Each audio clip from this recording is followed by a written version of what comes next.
Good morning, good afternoon, and good evening. I'm the Takonome, and welcome to my humble slices of the internet that are my Twitch and YouTube channels.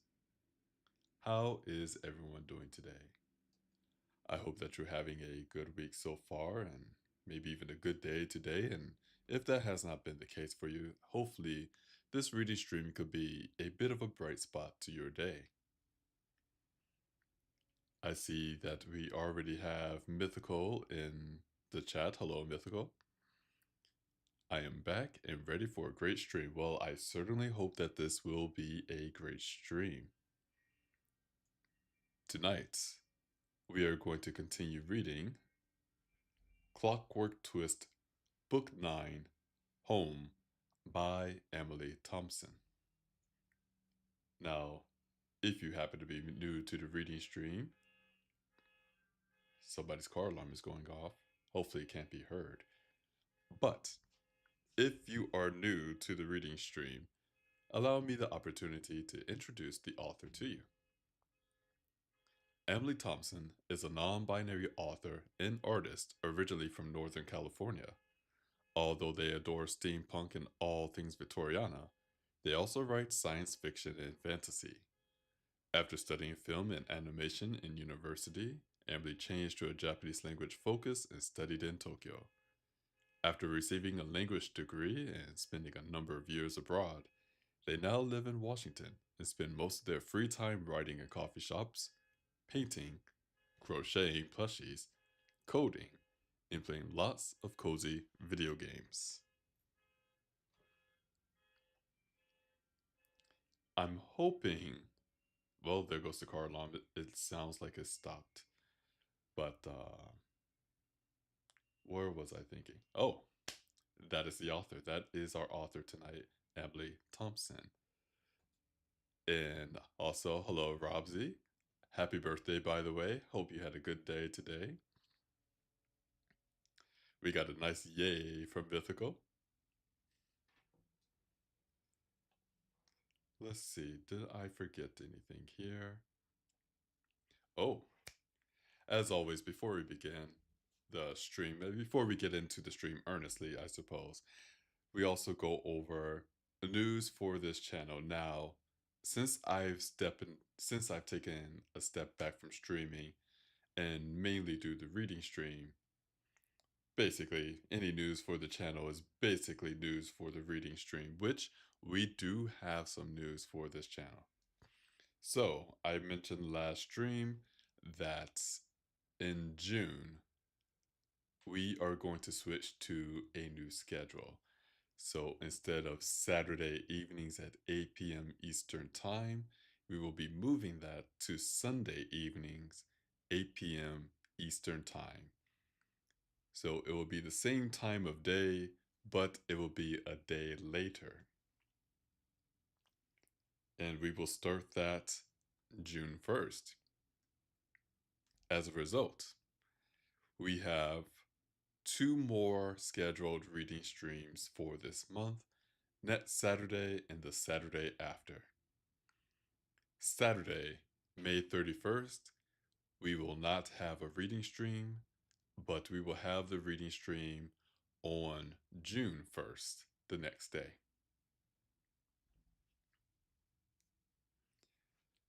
Any other news for this channel? I do not. Oh, actually, yes. One other thing for this channel. We are very close to finishing our current book. So we will finish that this month, and we will have Poetry Night perhaps on May 24th. And then after that, we will go into our next novel. As I said before, if you happen to know anyone who is a published author and you think they would not mind having their books read online during the reading stream, be sure to send me a PM via Twitch or YouTube. If you happen to have Blue Sky, you can also find me there. I believe I'm the Takonome there too. I don't use Blue Sky a whole lot, but what is... Yes, if you look up the Takonome on Blue Sky, you should be able to find me there as well. Any other news? Well, actually, let's catch up with chat here. Robsy says, thank you so much. It was an awesome day. That is good to hear. Also heard that you went to go see Sinners. For anyone who may not have seen Sinners, I highly recommend it. I watched the movie twice in theaters, and I rarely watch a movie twice in theaters. We have a message from Mythical. I know the author of a dog training book that would be okay with you reading their book. I appreciate the thoughts, but I do not think this is the audience for a dog training book.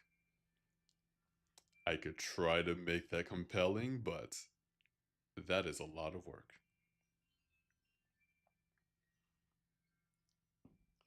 I appreciate the attempt, Mythical. Also, before I forget, because I know there's a good chance I will forget to say this even though I do not want to. Happy Mother's Day to all of the mothers and mother figures out there who may be listening to this stream. I hope that you have a good day tomorrow. Then People give you phone calls and come to see you and just to wish you a happy Mother's Day and to show that you are appreciated. I know I certainly will be making some phone calls tomorrow myself. Quite a few.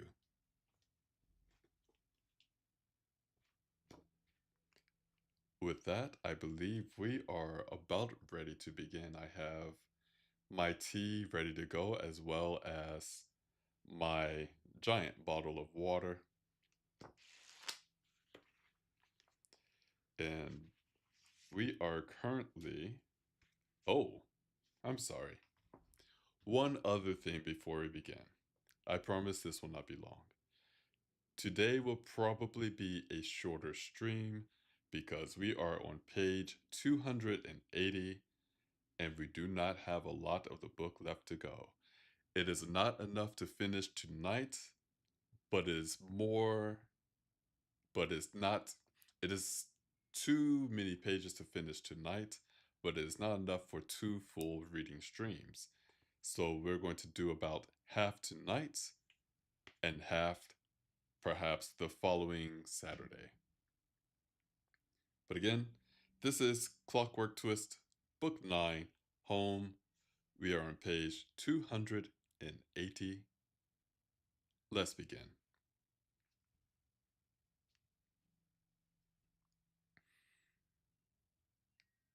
Ozzy and Pumut eventually agreed that while Storm was clearly looking for them, and that the enormous thunderstorm that filled the world below was most certainly his doing, he still couldn't find the Icarus.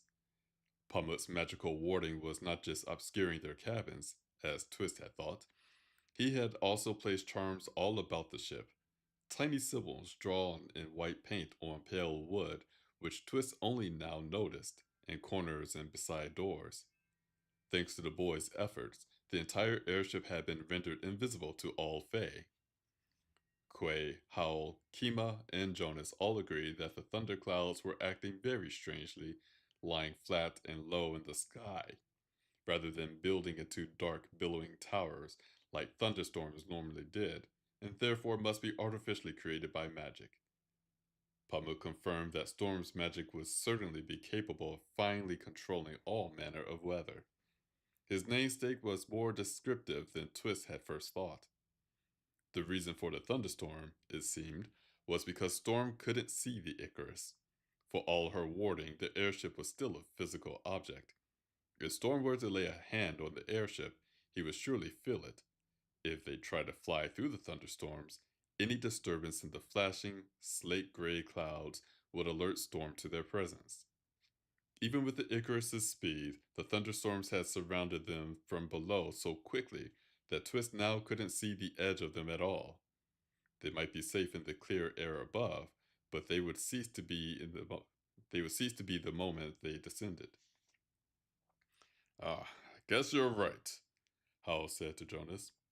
If we were aboard the Vermana at this altitude, we'll all suffocate for sure. This air feels thin to me, Arabelle mentioned, glancing up at the bubble of glass above their heads. Everyone on the ship was seated together on the open deck, around a large pot of rabbit stew with carrots and onions, fresh and crusty bread with butter, and a refreshingly light orange picot tea. The pleasant flavors and warming and comforting warmth of the food made it easier for Twist to eat, as his appetite seemed to run off without him. The others clearly made an effort to eat, against the obvious complaints of their own nerves. The sun was sitting on the horizon now, slipping down into the thunderstorms, and Twist somehow felt that once it was gone, he would be missing an ally through the night. Where are we, anyway? Howell asked. I haven't seen the ground in so long that I'm actually feeling lost. Twist pulled his pocket globe out and opened it, bringing the dancing mote of lightning to life on the copper surface. We're getting closer to Europe, he answered, gently sliding the continents apart to get a closer view of where they are. We're just flying over Greenland, or Iceland. Always get those two confused. One of them is tiny, the other one is huge, Quay pointed out. Yes, and one of them has volcanoes that lead to the center of the Earth, Twist retorted. But I can never remember which one is on the map. Quay shook his head. City people are weird. Twist narrowed his eyes at the pirate but was distracted from retort. Jonas leaned closer and reached out to take Twist's arm, turning Twist's hand so that he could see the globe more easily. That's Iceland, Jonas announced, releasing him. The one with the volcanoes, he added with a smirk. What is at the center of the earth? Kima asked, her tone quiet and unsure. Twist suddenly realized that she was still new to reading in English and likely couldn't read a word of French, and so had little experience with Jules Verne. He tried to come up with a simple explanation for its comment, but Pamut answered first. Dragons, Pamut answered as if it were obvious. That's where they're born. I don't think that's true, Howell said gently. All the dragons are on their way to Jupiter right now, anyway, Jonas offered. This is a strange conversation, Philippe mentioned. Quaid chuckled to himself, clearly agreeing. Well, Zale offered on a sigh, we having stew while being hunted by a satyr right now. And these days, we really can get around the world in 80 days by balloon. Maybe strange is the new normal. There was no balloon in 80 days, Twist pointed out with a frown.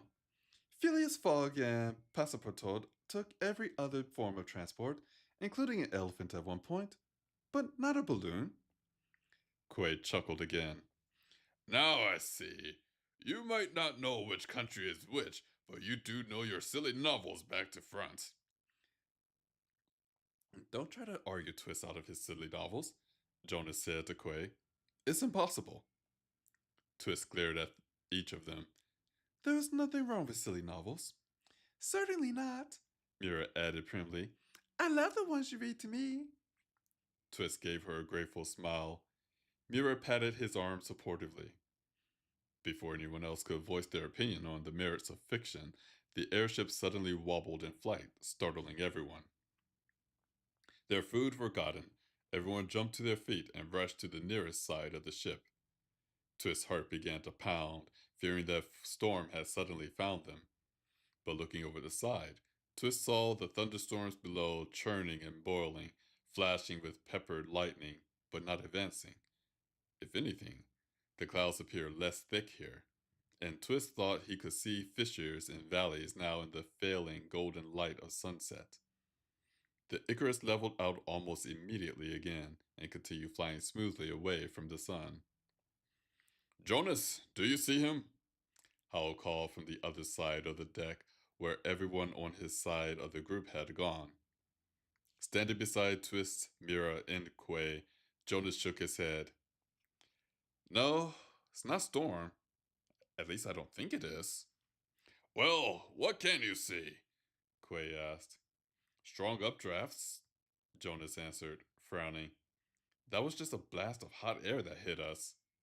There are more of them shooting up through the clouds, he added, looking over the cloud tops. Then his face washed over with understanding. Oh, it's the volcanoes. Are they erupting? Quay asked, sounding just as startled as Twist felt. Oh. Oh. Oh. Are there any baby dragons? Pumbut asked happily, obviously looking for them. They come out of erupting volcanoes after they're born, he told his mother. That sounds like an exciting way to start life, she replied. I don't see any baby dragons, Jonas said, but the volcanoes don't have to be spitting out fire to be hot. He turned to Twist with a hopeful gleam in his emerald eyes. We might be able to use this. These hot air vents are punching holes in the storm. We might be able to slip through and get under the clouds. Why do we want to get under the clouds? Twist asked, aghast. Because as long as we're up here, we're trapped. Once we run out of fuel, I really don't know how long we'll be able to stay aloft before gravity just wins. But he can't see us, Twist countered, shaking his head. And we've only used half of our fuel since we left the Caribbean. He can't chase us around another half of the planet. He found us in Canada the second we stepped off Icarus, Jonas said darkly. He might not be able to see us, but I'm willing to bet he knows where we are, and he's been chasing us for our entire lives. Why would he stop now? Twist looked back at Jonas while his mind worked furiously. Jonas clearly still meant to follow Kima's plan to fight and kill the satyr, but they couldn't hope to confront the monster if they remained aboard the airship. As nice as it might be to disadvantage him with Pummel's warding, there was no way to lure Storm inside without dropping their protections. If this was going to end, they would have to face him on the ground. Damn, Twist breathed. I hate it when you're right. Jonas looked sympathetic. Jonas looked sympathetic for an instant before he spoke again. How about we slip through a hole, get down below the storm, head to a port, and then deal with what comes? Twist nodded, feeling his resolve slide into place like a round in a chamber. Storm would be chasing them for the rest of their lives if they kept fleeing him. Maybe it was time to stop running. It was time to face him with honor and courage. I like your plan, Kima said, standing beside Jonas. Jonas nodded to her with a soft smile. Pamut stood at her side, staring at the deck in obvious dread. Mira silently took Twist's arm, her anxiety bubbling over his sight, but he not but she nodded to Twist with a faint ripple of certainty. Quay, looking to Jonas, nodded as well. I always prefer a straight on fight to running away, Quay offered. How do we not get a say in this? Howell asked, approaching the others with his crew. Are you going to help or just complain? Quay asked back. Captain, Philippe said, putting a hand on Howell's shoulder as the captain's eyes flashed a fresh hate. Howell paused, looking back at him. This isn't the Vimana, Philippe said. This is their ship and their enemy. Let Jonas lead the crew. Despite Twist's expectations, Howell calmed at his words. He looked back at Jonas thoughtfully, as if seeing him in a new light. Glancing over the others, standing at his side, he nodded. All right, Howell said, as if surrendering a kingdom. He looked at Jonas somberly. If you want command, then take it. Our lives are in your hands. Twist felt the waft of surprise and the buzzing at his neck, and Jonas looked to him. Twist suddenly realized that he had not yet given his blessings on Jonas's plan. Jonas was still waiting for his word, and he might yet be dissuaded if Twist didn't agree. In truth, Jonas gave more orders than Twist, but Twist's agreement was always necessary. Twist shared just as much responsibility for the lives of their crew as Jonas did. Twist pulled himself up to his full height and was surprised to find his heartbeat calm and smooth, his fear smoldering under the weight of his decision. All right, he said. Let's go and face him.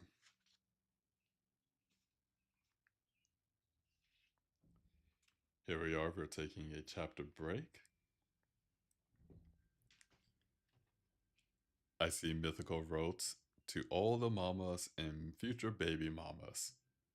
Oh, that's for Happy Mother's Day. And Robsy is off to sleep. See you tomorrow. Hope you sleep well. I don't know if you're still listening or not. I'm hoping that you're not and that you're actually asleep. But if you are listening, sleep well and we will see you tomorrow.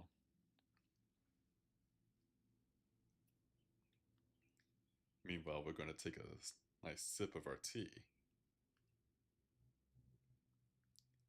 Apparently, Robsy is still here. Robsy, go to sleep. Sleep well, and we will see you tomorrow. Mm.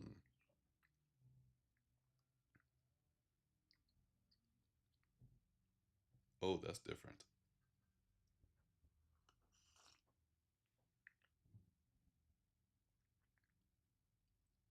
That is that is certainly a different type of tea. Mm.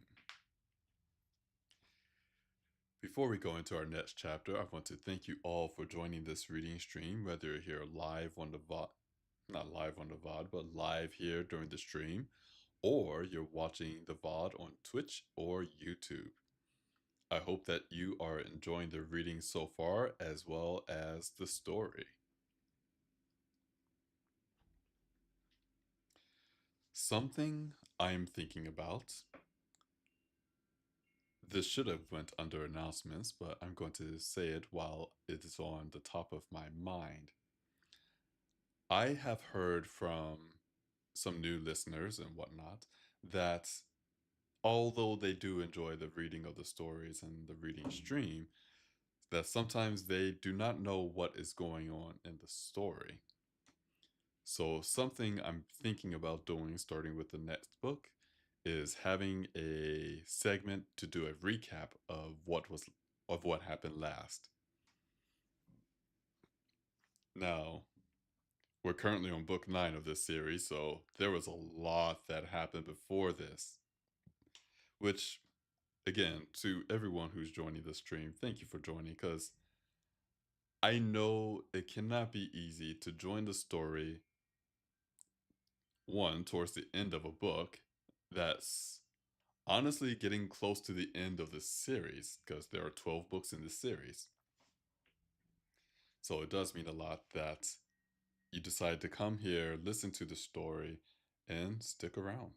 So thank you.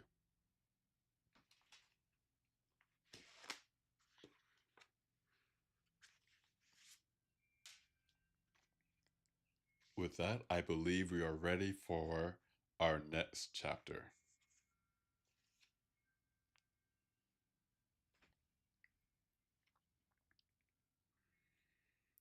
Twist stood at the throttle of the lower bridge, listening to the engines through his sight and following Jonas's instructions called from the bridge above. Kima's voice joined them through the talking tubes, saying that she was ready as well. Twist knew that Mira, Howl, Philippe, and Zale were all as safe as they could be in the aft cabins. Quay, Ozzy, and Pamut were on the deck, watching in case of attack. There's one, Jonas announced suddenly. Kima, get ready to dive. Twist, I'm going to need half speed in a second, but for now, keep it full. Twist and Kima both replied their understanding, and Twist took hold of a sturdy railing-like handle built into the wall. A mere instant before Jonas gave an order to Kima, and the world turned around him. Gravity swung wildly in the wrong direction, and Twist struggled to keep his footing as the airship turned sharply toward the ground, still racing at full speed. When Jonas gave the order, Twist yanked the throttle to slow the ship down while the engines complained belligerently in his sight. Almost immediately, however, the ship leveled off again, flying straight. Twist let out a relieved breath, still clinging to his support. Flashes of light and the distinct sound of nearby thunder came to Twist the instant he started to feel stable. Glancing out the nearest porthole window, Twist caught a glimpse of the tempest outside through lashing rain and nearly constant lightning. Slow us down to a quarter, Jonas ordered. Kima, how's the pressure at this height? It's stable here, Kima answered through the tubes. Twist did as he had been asked, and then ventured to the upper bridge, eager to see where they were. The rain poured over the wide windows at the front of the bridge, but through it, Twist could see the ship glide smoothly under the thick blanket of boiling slate gray clouds through a forest of blinding violet blue lightning. Jonas angled here and there to avoid the flashing rips in the air, steering the ship to fly just 10 feet around the black and barren slope of a huge, smooth mountain and down toward the wide but lifeless valley below. Stepping forward to see up the slope of the mountain, Twist saw the distinct glow of fire at its peak against the clouds. I think you went too far, Twist said, rejoining Jonas at the helm. We've flown straight into hell. It's hard to believe Storm is doing all of this, Jonas murmured uneasily. The same mad little boy who used to hug me and cry when we tried to leave him. Twist nodded, recalling all the moments when the satyr had fooled him into feeling sorry for him. They might not have ever really wanted Storm as a companion, but all the same, they had given him kindness, and all the while he had wanted nothing but their death. I think it worked, Quay said, stepping onto the bridge. Plumlet said he can't see Storm anywhere. I don't think he noticed the dive. I don't see him either, Jonas answered. But this lightning is dangerous.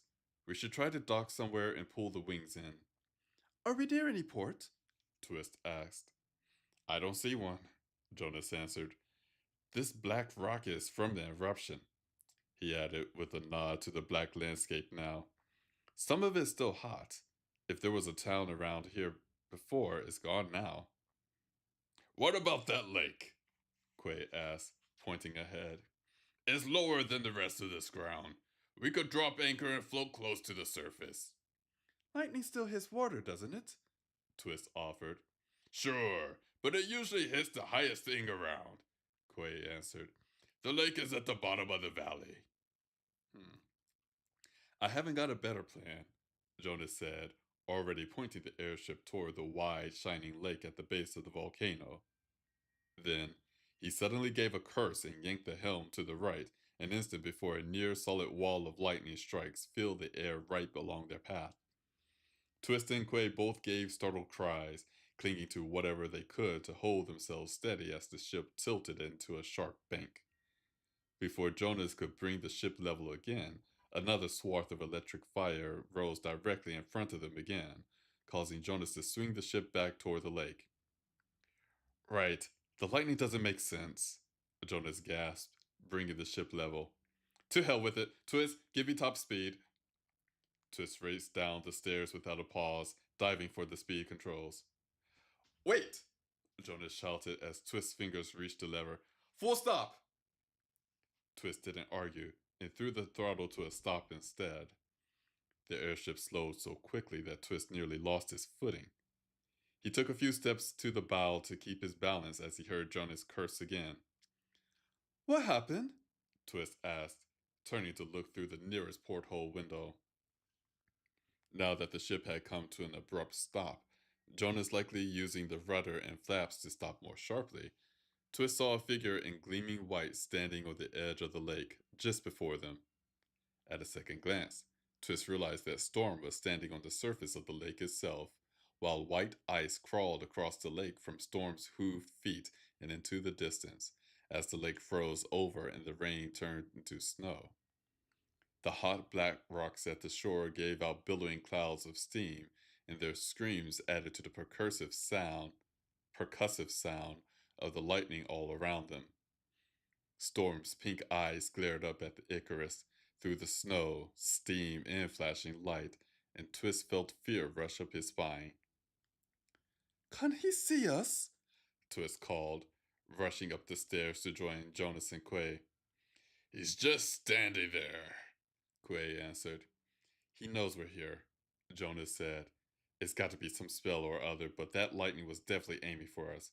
If I hadn't seen the air shudder before the lightning strikes, we'd be grounded by now. Lightning flashed suddenly in a flurry all around them, and the Icarus gave a violent shudder.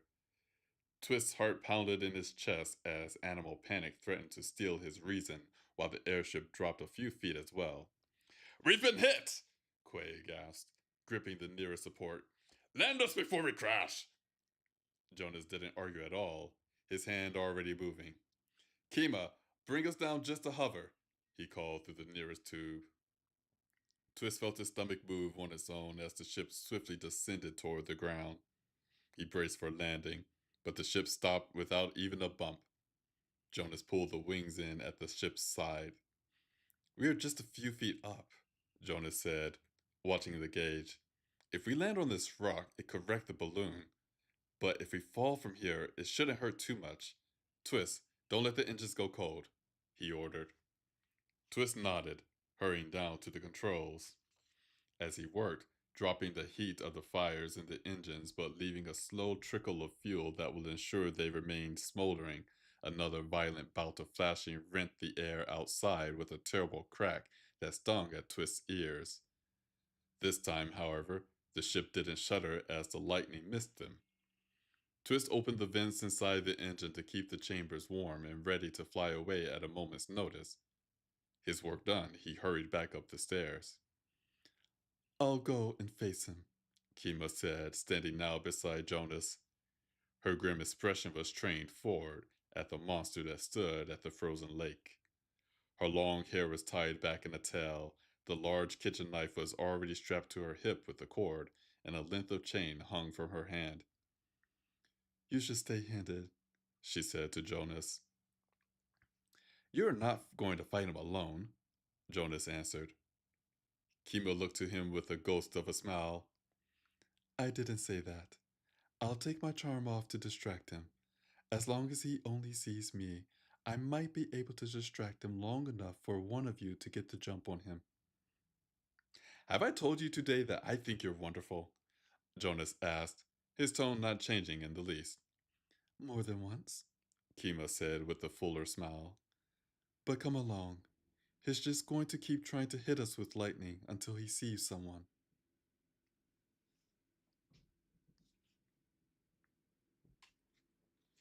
Here we're going to take another chapter break. Oh, hello, Justhea Bernice. How are you doing today? Welcome to the chat. I'm glad that you can join.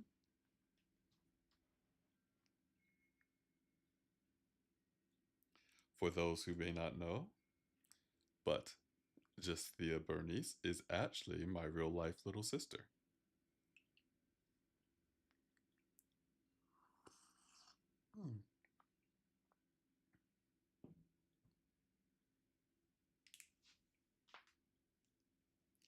Again, I do want to thank you all for joining this reading stream. I hope that you are enjoying the story so far as well as the reading of this story. And once again, I cannot tell you how much I'm appreciative of the support that you guys give this channel or channels in the reading stream. From Justhea, I'm doing well. How about you? I am doing relatively well. Things could be a little better, but it is not bad. Oh, okay, I'm satisfied now. But I am drinking yet another tea blend here, another new tea blend for me. Mm.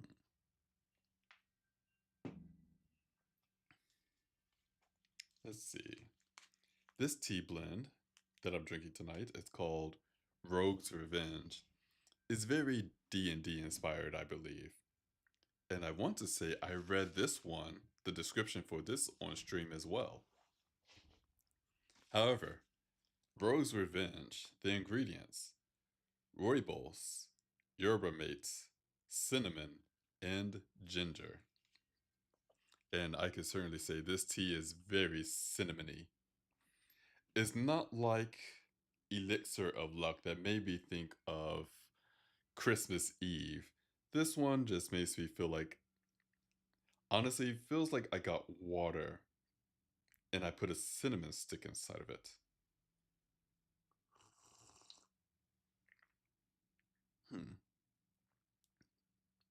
It's not bad.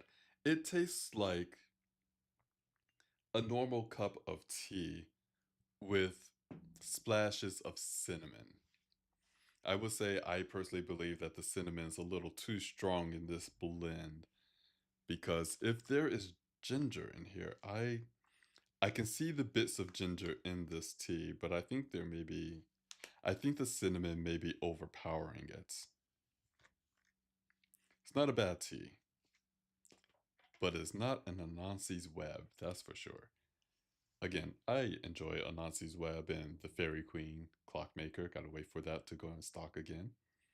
But if you, dear listener, are looking for a delicious tea blends, if you will, allow me the opportunity to tell you about a humble tea shop in Seattle, Washington called, you know the name, Friday Afternoon, the tea shop in Seattle, Washington. Again, It is time for our not sponsored, definitely not a sponsorship. I'm pretending like it's a sponsorship. Sponsorship, that's not a sponsorship from Friday afternoon. Now, why do I say that they're not a sponsor? Well, because they're not. I just enjoy talking about their teas.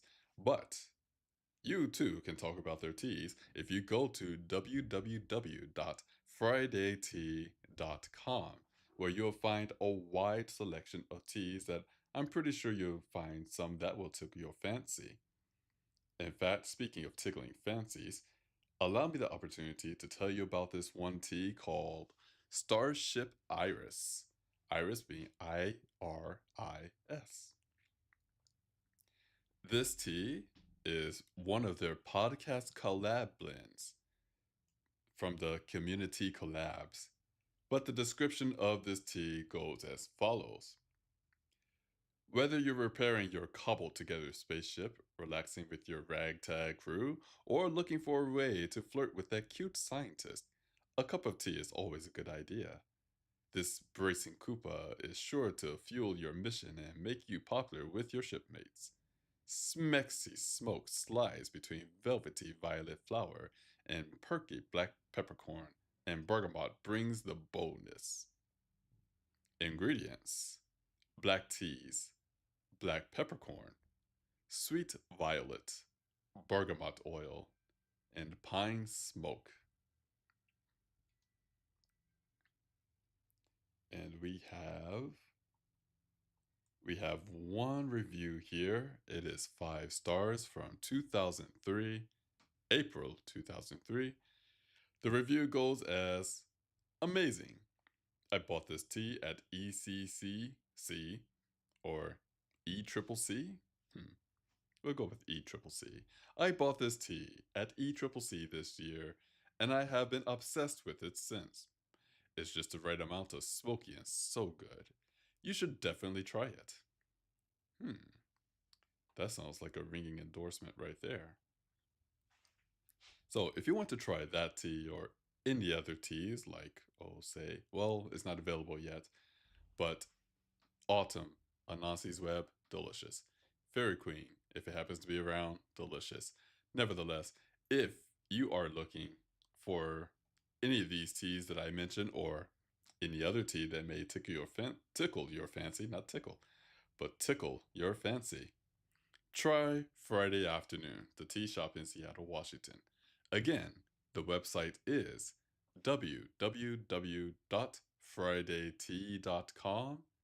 Again, www.friday like the day and tea like the drink.com. And I promise they are not telling me that they're going to bomb my house if I do not promote them.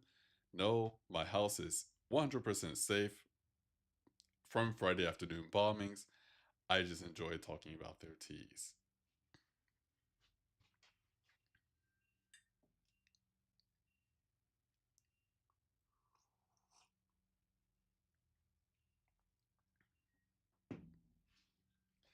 It seems as if we are certainly in the climax of this book,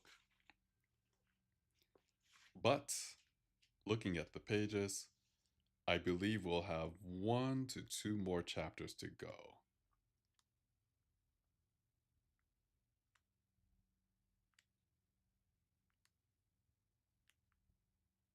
Hmm. Well, I'm doing calculations here. I believe what we'll do is this. We will do one more chapter for tonight, and we will finish the book next Saturday. Because I'm looking at how many pages we have left here, and we have about, honestly, if my math is correct, we have about 40 pages left. And normally during reading streams, it is about 30 pages a night. So we're going to do one more chapter. Hopefully, we're not left on a very big cliffhanger. Fingers crossed, because I too would like to know what happens at the end. Again, I have not read this book before. This is all new to me as well.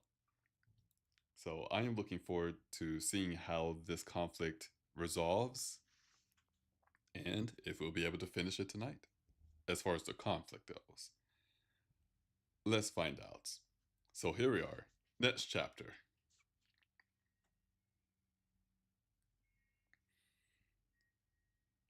Storm stood on the lake. Whether he could really see them or not, see them at all or not, he seemed to watch as they tossed hooks down to the shifting black rocky ground to anchor the ship somewhat, then lowered. Apologies. Oh my. One moment. We're going to start that over, but I'm going to take a drink really quick.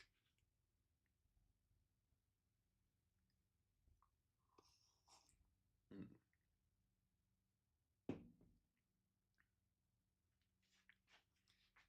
I think we're better.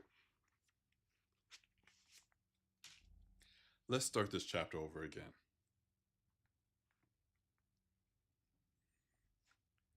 Storm stood still on the lake. Whether he could really see them at all or not, he seemed to watch as they tossed hooks down to the shifting black rocky ground to anchor the ship somewhat and lower the rope ladder the short drop. Hal, Arabelle, Zell, and Philippe offered to stay aboard and watch the smoldering engines and gently drifting helm, which Jonas gratefully accepted. Ozzy left her shawl behind now that the sun couldn't reach them. Her thin silver braids shone brightly in the flashing lightning, and had the charm they'd given her around her neck and a heavy chain ready in her hands. The chilly air was scented with fire, ice, and electricity as it wafted inside through the open hatch while the others gathered near it to disembark. Twist looked out at the satyr, waiting for them on the frozen lake, and tried not to shiver. As long as he's got that thing on his face, Jonas said to Kima, he can see and hear Twist and I. We'll try to get it off of him, Quay told Jonas while Ozzy nodded. Stay in the ship until they have it, Kima told Jonas. Jonas looked back at her, the buzzing at Twist's neck going tight. Be careful out there, he said to her. He might not want to talk. He might just try to kill you right off. Kima looked back at him with a confident smile. Not if I kill him first. The buzzing in Twist's neck went warm, but Jonas didn't say anything back. Mom? Pummel's soft, hesitant voice called from the side. Kima and the others turned to see him looking decidedly worried. His fingers knotted together and his shoulders hunched up. He looked up to his mother and seemed to force himself to speak. If he waves a hand or snaps his fingers, be careful. He has to make a gesture to use his magic. Kimo closed the short gap between them and dropped to one knee, pulling the boy into a hug. Thank you, she said, pulling back to place a kiss on his forehead. I'll watch for that. Pumut seemed stunned by the affection, staring back at her wide-eyed. Should I go with you? He asked, his tone ringing with nervous fear. No, you stay right here on the ship, Kima answered. You'll be safe here. Her reasoning seemed to confuse Pamut somewhat, but he didn't press. Instead, he simply nodded as Kima rose to her feet. Darling? Mira said, taking Twist's wrist while terror poured into his sight. You're not a violent man, and if you even touch him, it would be terrible with your sight. Please, just this time, stay and watch. Twist looked back at her, startled by the request. He'd gone into many battles many times before, but Mira had never asked him not to. Even if he wasn't a skilled fighter like many of the others, he had never shrunk from battle.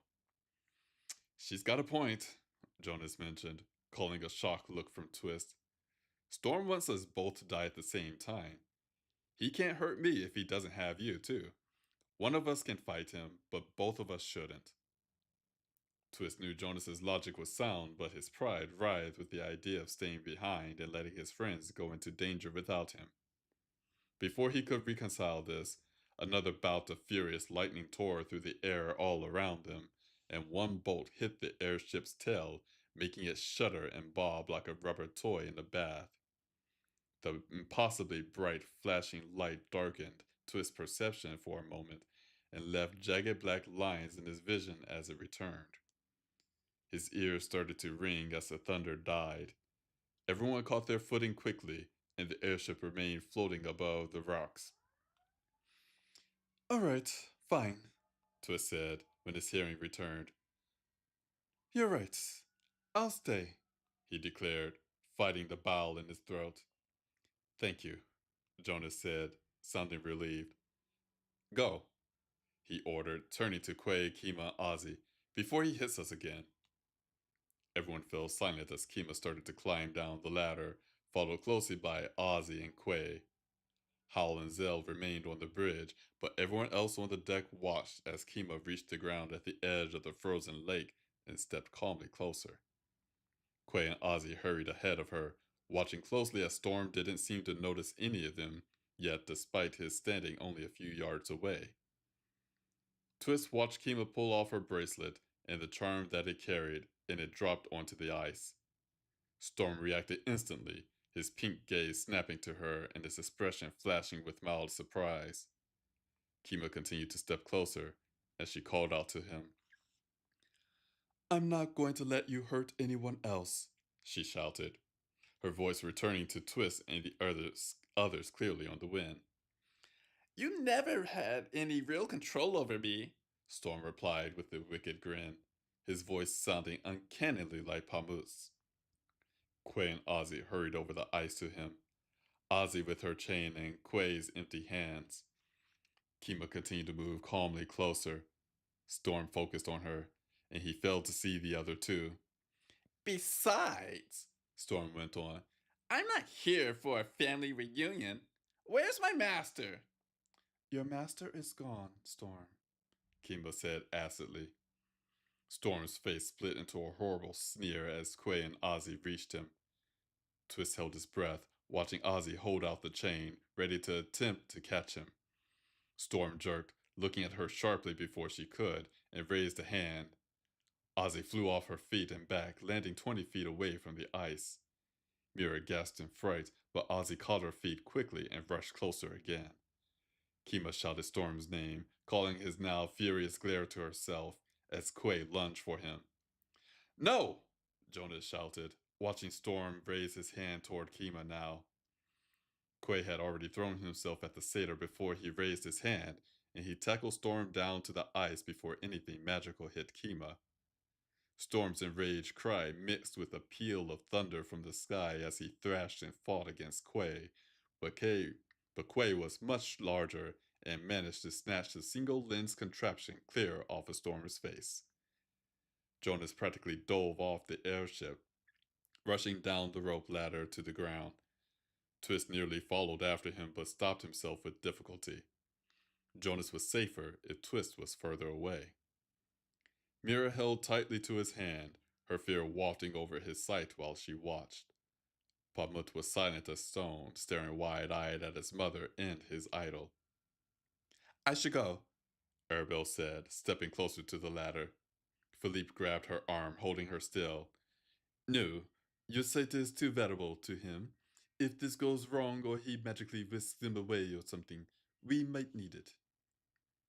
Arabelle breathed a curse but remained where she was as another sudden wave of energy from Storm forced Jonas, Quay, Ozzy, and Kima all flying out in a circle around him. They all tumbled well and rose back to their feet in near unison, each rushing back at the satyr. Master! Storm bellowed suddenly, his hands held up to the sky. Twist fell suddenly to his knees as if his legs had lost all their strength. His heart began to pound heavily and his vision blurred. He heard Mira gasp and felt her hands on him, but he couldn't speak or respond. He could barely breathe. Just as quickly, the terrible gravity that held him down began to lift. Twist heard Storm's painful cry in the distance, but in the space of a single breath, Twist felt only lightheaded, and his strength returned. Terrified for Jonas, Twist shot to his feet to look over the airship's railing. Jonas was on his knees on the ice and looked just as startled, but he pulled himself up to stand again. Storm was kneeling over Quay's prone form, his hand on the pirate's throat, but there was now a terrible red gash on the satyr's side and a bloody knife lying on the ice, just out of Quay's grasp.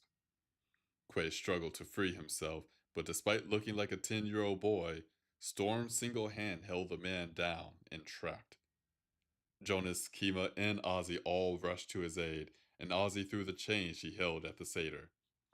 The instant the chain struck him, slapping recklessly against his side, Storm let out another anguished cry, and his grip on Quay slipped just enough for Quay to toss the satyr aside and move away. Having just reached him, Jonas helped Quay to his feet, but only an instant later, another wave of energy threw everyone back nearly 20 feet. Again, they all rolled and righted themselves to attack again.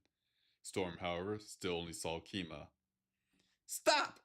Storm called out, his hand outstretched toward her.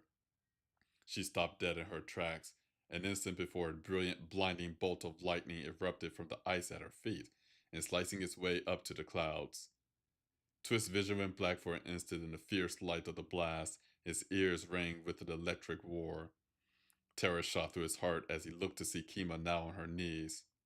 She was still but kneeling, her hands over her ears as she seemed to struggle to recover from the effects of such a close lightning strike. But she was most certainly still alive. Jonas, Quay, and Ozzy had all stopped, staring at her in horror, clearly unaffected by the strike themselves. A pitiful sound escaped Pamut, and Mira reached down to take his hand. The boy's eyes were damp and his face awash with terror as he looked up to her.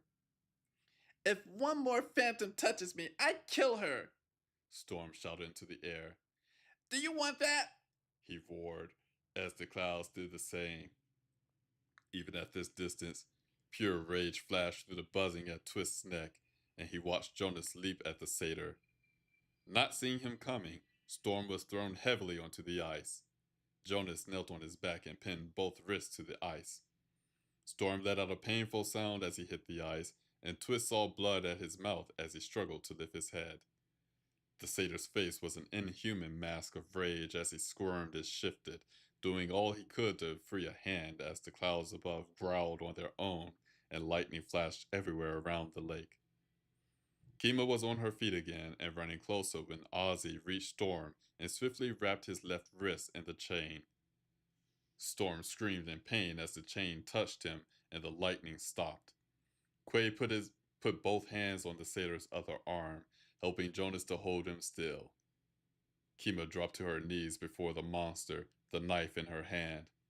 With one hand free now, Jonas took a handful of Storm's white hair, pulling his head back up as Storm paused for breath in his scream, looking up at the woman who had raised him as her own. Mom, please, he gasped, his voice suddenly filled with fear and misery. I'm not your mother, Kima said.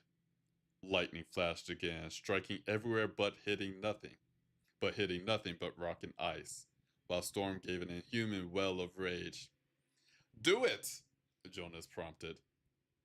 Kima didn't hesitate another instant, but Twist couldn't bear to watch. He turned away an instant before the knife sliced at Storm's throat. Mira swiftly released Twist's hand and dropped to one knee to turn Pamut away as well and hold him close.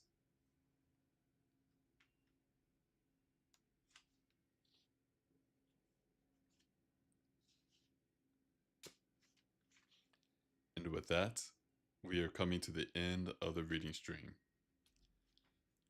Next Saturday, we will finish this story, and the Saturday after that would be poetry night. With that, everyone, I want to thank you for joining this reading stream. I know that this is a short one, but again, we had too much material for one stream tonight and not enough material for two full streams, so we're going to split it up into two short streams.